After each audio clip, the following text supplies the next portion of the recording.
Welcome back students. आज यही video रे आमे दुई जन इम्पोर्टाट थिंकर्स मोंटेस्क्यू और वोल्टर विषय रे डिटेल रे पढ़िबा।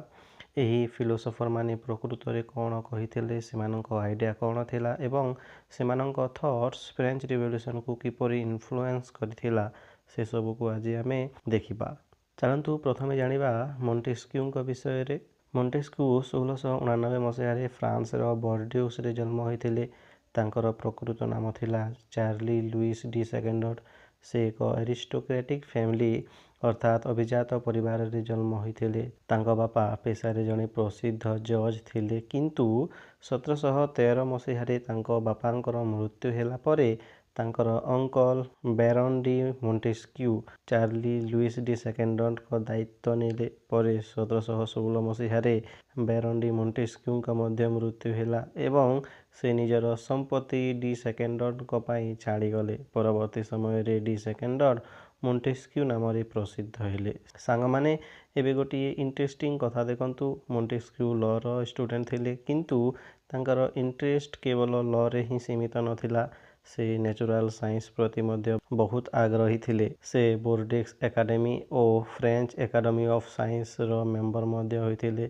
से यूरोप रो विभिन्न देशर लॉ, कस्ट्यूम्स और गवर्नमेंट को पढ़ी, अर्थात से केवल बही पढ़ी गवर्नमेंट विषय रे ओपिनियन देउ नथिले, बरं डिफरेंट यूरोपियन कंट्री रो पॉलिटिकल सिस्टम को पढ़ी कंपेयर करुथिले। शिक्षा शेष कला परे मोंटेस्क्यू यूरोप रो अनेक देश बुलीथिले।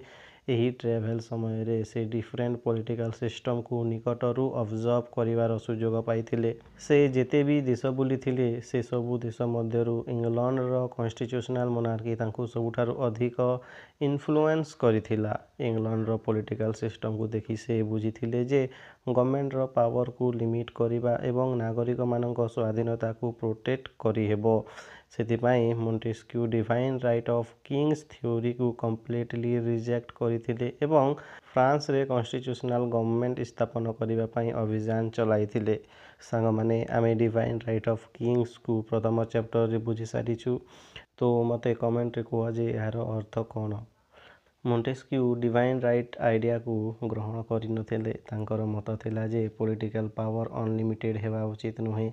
गवर्नमेंट रो पावर को कंट्रोल करिबा दरकार एवं नागरिक मानक स्वाधीनता को प्रोटेक्ट करिबा दरकार। मोंटेस्क्यू को प्रथम प्रमुख ख्याति मिलिला 1721 मसीह जेतेबेले कि पर्शियन लेटर प्रकाश हैला। यही बुक माध्यम से फ्रेंच सोसाइटी को इनडायरेक्टली क्रिटिसाइज करथिले। से धनी फरासी लोक मानक लाइफस्टाइल और लिबर्टी को क्रिटिसाइज करने सह चर्च रो मध्य क्रिटिसिजम करथिले। अर्थात पर्शियन लेटर माध्यम मोंटेस्क्यू फ्रांस रे थिबा सोशल और रिलीजियस इंस्टीट्यूशन रो वीकनेस को एक्सपोज करने को चेष्टा करथिले। सांग माने मने रखिथिबो जे मोंटेस्क्यू को सबुठारु प्रसिद्ध लेखा हेउची द स्पिरिट ऑफ लॉज, जहाँ 1748 मसीह रे प्रकाशित होइतिला। एही लेखा पाई से प्राय 20 वर्ष धरी परिश्रम करथिले। एही बुक रो मेन फोकस थिला पॉलिटिकल फिलोसफी एवं डिफरेंट फॉर्म ऑफ गवर्नमेंट रो एनालिसिस। से डिफरेंट गवर्नमेंट रो सुगुण और दुर्गुण को एग्जामाइन करथिले। एबे मोंटेस्क्यू को सबुठारु इम्पोर्टाट पॉलिटिकल आइडिया को देखंतु।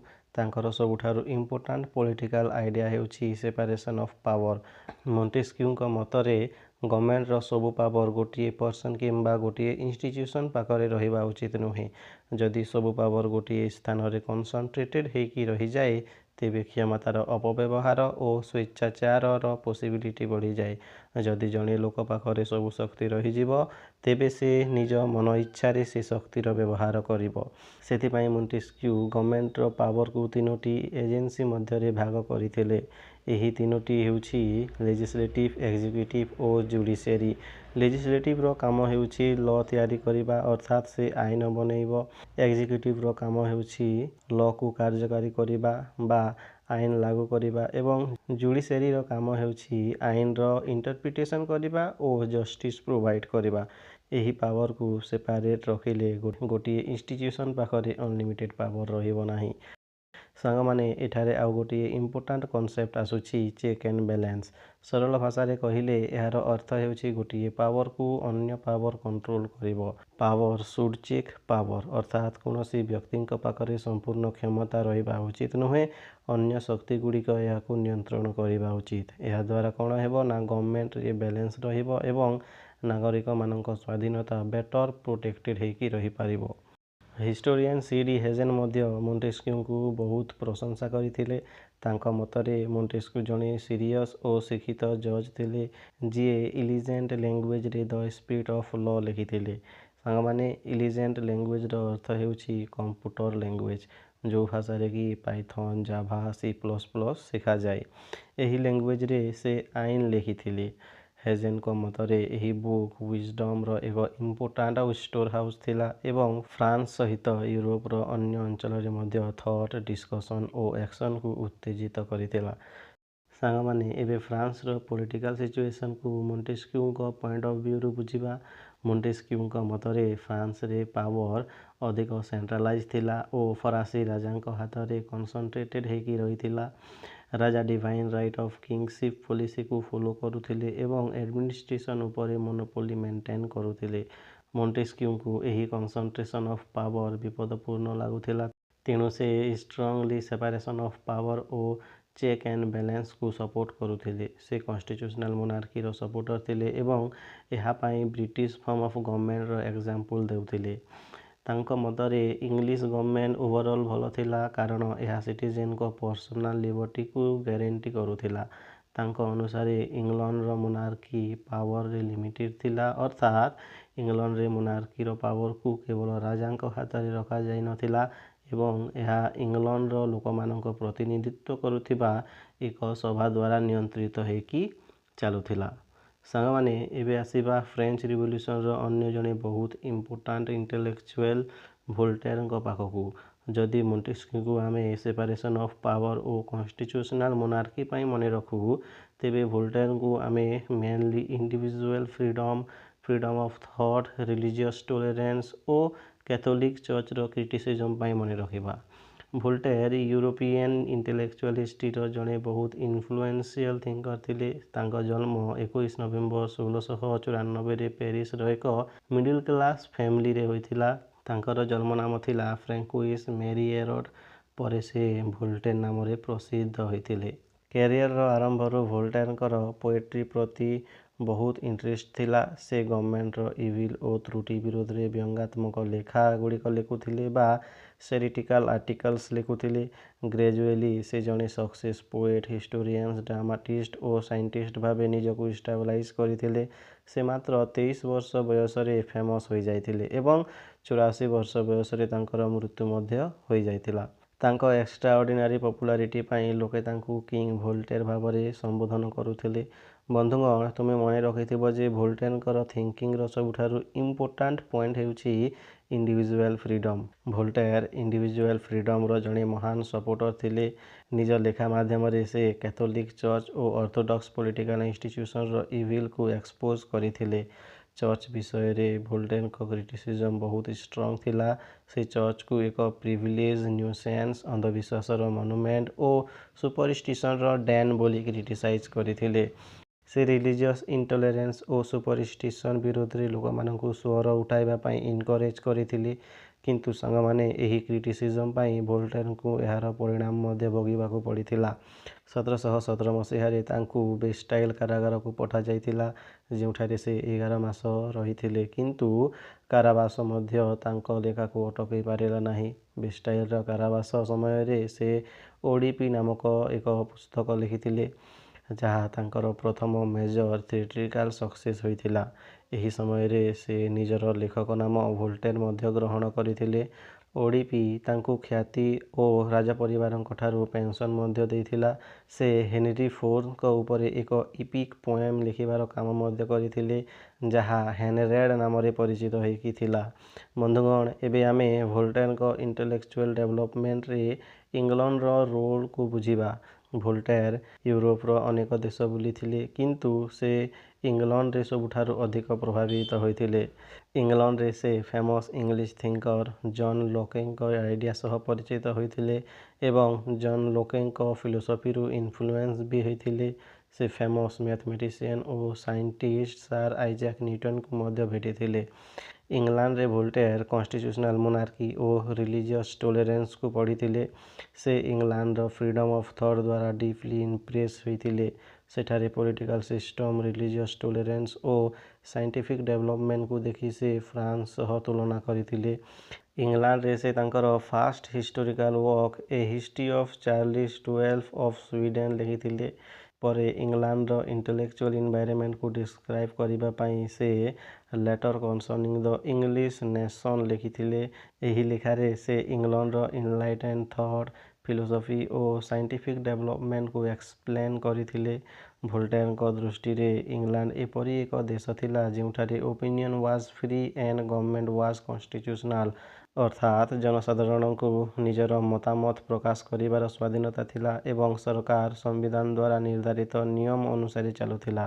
ଇଂଲଣ୍ଡ ଏପରି ଏକ ଦେଶ ଥିଲା ଯେଉଁଠାରେ ଧାର୍ମିକ ନିର୍ଯାତନାର କୌଣସି ସ୍ଥାନ ନଥିଲା ଏବଂ ପ୍ରତ୍ୟେକ ବ୍ୟକ୍ତି ନିଜ ଇଚ୍ଛା ଓ ନିଜ ମାର୍ଗରେ ଈଶ୍ୱରଙ୍କ ନିକଟକୁ ଯିବା ପାଇଁ ସ୍ୱାଧୀନ ଥିଲେ, ଯେଉଁଠାରେ ମଧ୍ୟବିତ୍ତ ଶ୍ରେଣୀକୁ ବି ଅଭିଜାତ ଶ୍ରେଣୀ ପରି ସମ୍ମାନ ମିଳୁଥିଲା, ଯେଉଁଠାରେ ନାଗରିକର ସ୍ୱାଧୀନତା ସୁନିଶ୍ଚିତ ହୋଇକି ଥିଲା ଏବଂ ସାହିତ୍ୟିକ ଓ ବିଜ୍ଞାନୀମାନଙ୍କୁ ସମ୍ମାନ ଦିଆଯାଉଥିଲା। ଏହାକୁ ସହଜରେ ବୁଝନ୍ତୁ। ଏଠାରେ ଭୋଲ୍ଟେର୍ ଇଂଲଣ୍ଡର ସମାଜ ବିଷୟରେ କହିଛନ୍ତି ଯେ ସେଠାରେ ଧାର୍ମିକ ସ୍ୱାଧୀନତା, ସାମାଜିକ ସମାନତା, ନାଗରିକର ସ୍ୱାଧୀନତା ଏବଂ ଜ୍ଞାନୀ ବ୍ୟକ୍ତିମାନଙ୍କୁ ସମ୍ମାନ ଦିଆଯାଉଥିଲା। ତ ସାଙ୍ଗମାନେ, ଏହିସବୁ ଭୋଲ୍ଟେର୍ଙ୍କୁ ଡିପଲି ଇନଫ୍ଲୁଏନ୍ସ କରିଥିଲା।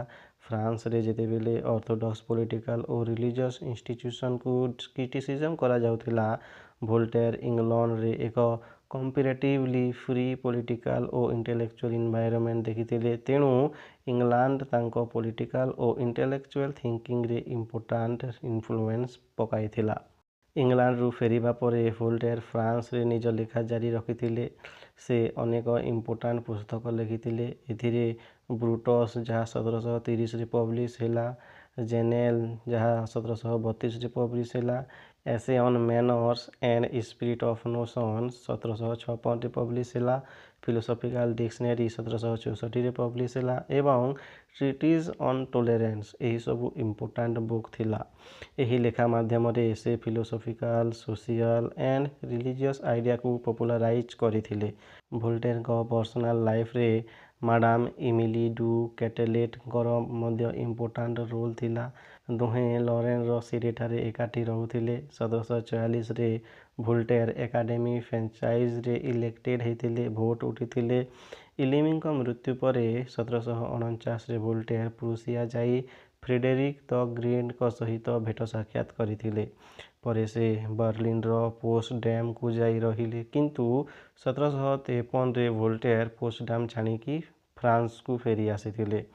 ପରେ 1759ରେ ଫ୍ରେଞ୍ଚ ସୁଇସ୍ ବୋର୍ଡର ନିକଟରେ ଭୋଲ୍ଟେର୍ ଫେର୍ନି ନାମକ ଏକ ଜାଗା କିଣିଲେ। ସେ ଏଠାରେ ହିଁ 1778ରେ ମୃତ୍ୟୁବରଣ କରିଥିଲେ। ପରବର୍ତ୍ତୀ ସମୟରେ ଫେର୍ନି ୟୁରୋପର ଏକ ଇମ୍ପୋର୍ଟାଣ୍ଟ ଇଣ୍ଟେଲେକ୍ଚୁଆଲ ସେଣ୍ଟରରେ ପରିଣତ ହେଲା ଏବଂ ଏହାକୁ ଇଣ୍ଟେଲେକ୍ଚୁଆଲ କ୍ୟାପିଟାଲ ଅଫ୍ ୟୁରୋପ ବୋଲି କୁହାଗଲା। ହିଷ୍ଟୋରିଆନ୍ ଏଜେ ଗ୍ରାଣ୍ଟ ଭୋଲ୍ଟେର୍ଙ୍କ କଣ୍ଟ୍ରିବ୍ୟୁସନକୁ ମଧ୍ୟ ହାଇଲାଇଟ୍ କରିଛନ୍ତି। ଗ୍ରାଣ୍ଟଙ୍କ ମତରେ ଭୋଲ୍ଟେର୍ ତାଙ୍କ ସମୟର ସର୍ବଶ୍ରେଷ୍ଠ ଏବଂ ସର୍ବାଧିକ ପାଠ ପଢ଼ିଥିବା ଥିଙ୍କର ଥିଲେ। ଗ୍ରାଣ୍ଟଙ୍କ ଅନୁସାରେ ଭୋଲ୍ଟେର୍ଙ୍କ ଥଟ୍ସ ବେଶୀ ଡିପ୍ ନଥିଲା ଏବଂ ସେ ମେଜର ଓରିଜିନାଲ କଣ୍ଟ୍ରିବ୍ୟୁସନ ମଧ୍ୟ ଦେଇନଥିଲେ, କିନ୍ତୁ ତାଙ୍କର ସବୁଠାରୁ ବଡ଼ ଶକ୍ତି ଥିଲା ସେ ଆଇଡ଼ିଆକୁ ପପୁଲାରାଇଜ୍ କରିପାରୁଥିଲେ। ତାଙ୍କ ବୁଦ୍ଧି, ବ୍ୟଙ୍ଗ, କ୍ଲିୟର ଲାଙ୍ଗୁଏଜ୍ ଓ ହ୍ୟୁମାନିଟେରିଆନ ଆପିଲ୍ ମାଧ୍ୟମରେ ଇନଲାଇଟମେଣ୍ଟ ଆଇଡ଼ିଆ ବହୁତ ଲୋକଙ୍କ ପାଖରେ ପହଞ୍ଚି ପାରିଥିଲା। Historian CD. ହେଜେନ୍ ମଧ୍ୟ ଭୋଲ୍ଟେର୍ଙ୍କୁ ବହୁତ ପାୱାରଫୁଲ ୱାର୍ଡରେ ଡିସ୍କ୍ରାଇବ୍ କରିଛନ୍ତି। ଯେଉଁମାନେ ମ୍ୟାନକାଇଣ୍ଡର ଲାଇବେରେସନ୍ ପାଇଁ ଷ୍ଟ୍ରଗଲ୍ କରୁଥିଲେ, ସେମାନଙ୍କ ପାଇଁ Voltaire a pillar of cloud by day and of fire by night ଭଳି ଥିଲେ ବୋଲି ହେଜେନ୍ କହିଥିଲେ। ଏହାର ଅର୍ଥ ହେଉଛି ସେ ଏମିତି ଲୋକ ଥିଲେ ଯିଏ ସବୁବେଳେ ସମସ୍ତଙ୍କୁ ଭଲ ରାସ୍ତା ଦେଖାଉଥିଲେ, କିନ୍ତୁ ସାଙ୍ଗମାନେ ଏଠାରେ ଗୋଟିଏ ଇମ୍ପୋର୍ଟାଣ୍ଟ ଡିଷ୍ଟିଂସନ୍ ମନେ ରଖିଥାନ୍ତୁ ଯେ ଭୋଲ୍ଟେର୍ ପ୍ରାଇମେରିଲି ଏ ପଲିଟିକାଲ୍ ଥିଙ୍କର ନଥିଲେ, ସେ ଡେମୋକ୍ରାଟ୍ସ ମଧ୍ୟ ନଥିଲେ, କିନ୍ତୁ ସେ ଇଣ୍ଡିଭିଜୁଆଲ୍ ରାଇଟ୍ ଓ ଇଣ୍ଡିଭିଜୁଆଲ୍ ଫ୍ରିଡ଼ମ୍ ପାଇଁ ସ୍ୱର ଉଠାଇଥିଲେ। ସେ ଫ୍ରିଡ଼ମ୍ ଅଫ୍ ଥଟ୍ ଓ ରିଲିଜିୟସ୍ ଟଲେରାନ୍ସକୁ ସପୋର୍ଟ କରୁଥିଲେ ଏବଂ ଅର୍ଥୋଡକ୍ସ ଇନଷ୍ଟିଚ୍ୟୁସନର ଅପବ୍ୟବହାରକୁ କ୍ରିଟିସାଇଜ୍ କରୁଥିଲେ। ଭୋଲ୍ଟେର୍ ନାସ୍ତିକ ନଥିଲେ, ସେ ଭଗବାନରେ ବିଶ୍ୱାସ କରୁଥିଲେ, କିନ୍ତୁ ଟ୍ରେଡିସନାଲ୍ ଖ୍ରୀଷ୍ଟିଆନ କିମ୍ବା ହିବ୍ରୁ କନସେପ୍ଟ ଅଫ୍ ଗଡ୍କୁ ଆକ୍ସେପ୍ଟ କରୁନଥିଲେ। ସେ ରୋମାନ୍ କ୍ୟାଥୋଲିକ୍ ଚର୍ଚ୍ଚକୁ ଷ୍ଟ୍ରଙ୍ଗଲି ଘୃଣା ଓ କ୍ରିଟିସାଇଜ୍ କରୁଥିଲେ, ବିଶେଷ କରି ତାଙ୍କର ରିଲିଜିୟସ୍ ଇଣ୍ଟଲେରାନ୍ସ, ସୁପରଷ୍ଟିସନ୍ ଓ ଚର୍ଚ୍ଚର ପ୍ରିଭିଲେଜ୍ ପାଇଁ। ଏହି ସମସ୍ତ କାରଣରୁ ଭୋଲ୍ଟେର୍ ଫ୍ରେଞ୍ଚ ରିଭଲ୍ୟୁସନର ଇଣ୍ଟେଲେକ୍ଚୁଆଲ୍ ବ୍ୟାକଗ୍ରାଉଣ୍ଡରେ ଜଣେ ଇମ୍ପୋର୍ଟାଣ୍ଟ ମାର୍ଗଦର୍ଶକ ଭାବରେ ପରିଗଣିତ ହୁଅନ୍ତି। ତାଙ୍କ ଲେଖାଗୁଡ଼ିକ ଲୋକମାନଙ୍କ ମଧ୍ୟରେ freedom of thought, individual liberty, religious tolerance ଓ କ୍ରିଟିସିଜମ୍ ଅଫ୍ ଅର୍ଥୋଡକ୍ସ ଇନଷ୍ଟିଚ୍ୟୁସନର ଆଇଡିଆକୁ ପପୁଲାରାଇଜ୍ କରିଥିଲା।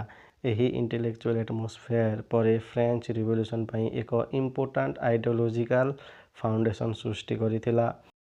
ତ ସାଙ୍ଗମାନେ ଆଜି ପାଇଁ ଏତିକି। ଦେଖା ହେବା ଆଉ ଗୋଟିଏ ଭିଡ଼ିଓରେ, ଯେଉଁଠାରେ ଆମେ ରୁସୋ, ଡିଡେରଟ୍ ଓ ଫିସିଓକ୍ରାଟ୍ସମାନଙ୍କୁ ଡିଟେଲରେ ବୁଝିବା। This is Bimal, your history mentor and history educator. Keep watching, keep learning and keep growing. Thank you.